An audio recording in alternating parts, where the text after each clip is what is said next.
Imagine being accused of a crime so horrifying it shakes an entire community, even though there's no hard evidence against you. 3 teenagers in a small southern town became scapegoats in a case of murder, fear, and moral panic. This is the story of the Memphis 3, an unsolved mystery that raises chilling questions about justice, prejudice, and the fight for truth.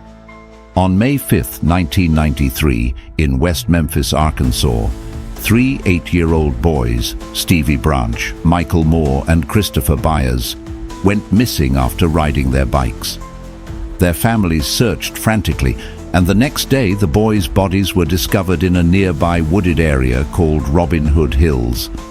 The scene was gruesome. The boys were stripped naked, hog-tied with their own shoelaces, and left in a creek. Christopher Byers' injuries were particularly brutal, sparking rumors of a satanic ritual.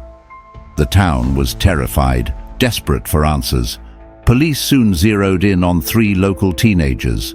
Damien Echols, an eccentric 18-year-old who wore black, read occult books, and was considered the town's weird kid. Jason Baldwin, a quiet 16-year-old, and Damien's best friend. Jessie Misskelley Jr., a 17-year-old with an IQ of 72, making him highly suggestible.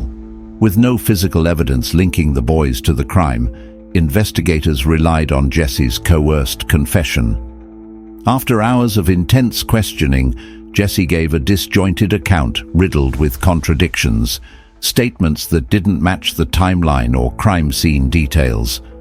Yet this confession became the cornerstone of the prosecution's case. In 1994, the 3 were tried separately. The prosecution painted them as Satanists who killed the boys in a ritual sacrifice. Damien's interest in Wicca and heavy metal music became a weapon against him. Jason was guilty by association, and Jessie's flawed confessions sealed their fate. The jury convicted them. Damien received the death penalty. Jason and Jessie were sentenced to life in prison. The public breathed a sigh of relief, believing justice had been served. But was it? As the years passed, the case began to unravel. No physical evidence. There was 0 forensic evidence linking the Memphis 3 to the murders. Jesse's confession didn't align with the crime scene. He was also a minor with cognitive limitations, making his testimony unreliable. The case happened during the height of the 1980s and 1990s Satanic Panic, a cultural phenomenon that led to hysteria over alleged occult practices. Damien's interests were misrepresented as proof of guilt. In the early 2000s, DNA testing advanced, offering a glimmer of hope. A 2007 analysis revealed that none of the DNA at the crime scene matched Damien, Jason, or Jessie. However, DNA from Terry Hobbs, Stevie Branch's stepfather, was found on the ligatures used to bind the boys. Hobbs denied any involvement, and no charges were brought against him. This revelation deepened the mystery, but cast serious doubt on the Memphis 3's guilt.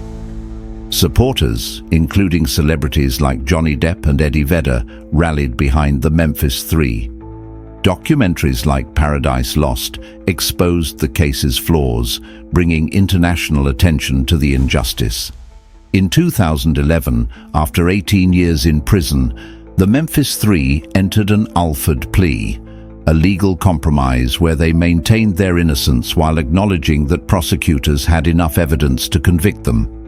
This allowed them to be released, but left the original convictions intact. Today, the Memphis 3 are free, but their lives are forever scarred.